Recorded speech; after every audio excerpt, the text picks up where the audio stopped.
Hi everyone, welcome to Bonnie Caroline Makes Cards. Just about no stamping on today's card featuring paper piecing with Simon Says Stamps outline clustered leaves. I began by selecting a soft palette of colors from Simon Says Stamps cardstock.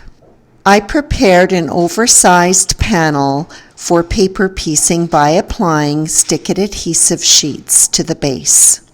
Once the backing is removed, I have a nice sticky surface on which to apply the strips of paper. I used Tim Holtz guillotine style paper trimmer to cut strips of cardstock about a 1/2 inch wide. My favorite feature of this paper trimmer is the guard. When pressure is applied to the shield, it stabilizes the paper. You have a perfect cut every time.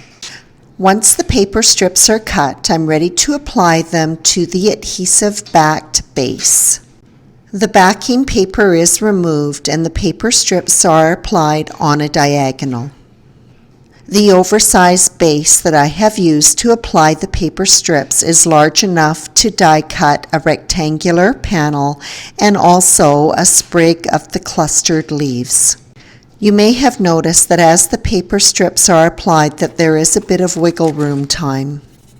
If a paper strip was not perfectly aligned with the one before, I was able to lift it up easily and reapply it.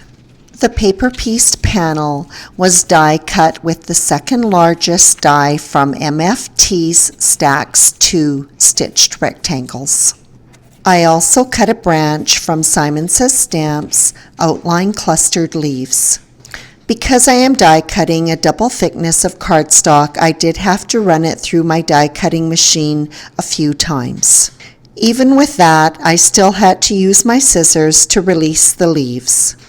Matte gold cardstock and white sheet foam were also die cut from this die. I used the gold outline on my panel and all of the leaves were backed with the white sheet foam die cuts.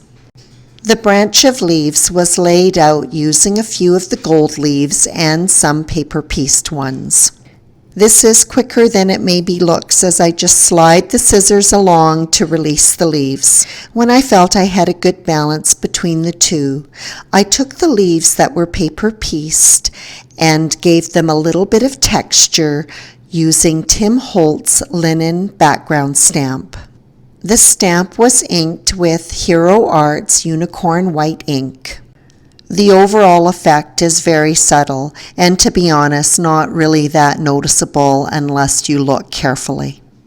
With everything laid out, it is a quick job to attach the leaves to the foam and then attach the outline of the clustered leaves to the background.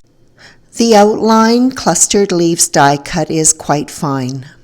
To help me position it, I ran the die on the background panel through my die cutting machine, knowing that it would just leave an impression because of the 2 layers of cardstock.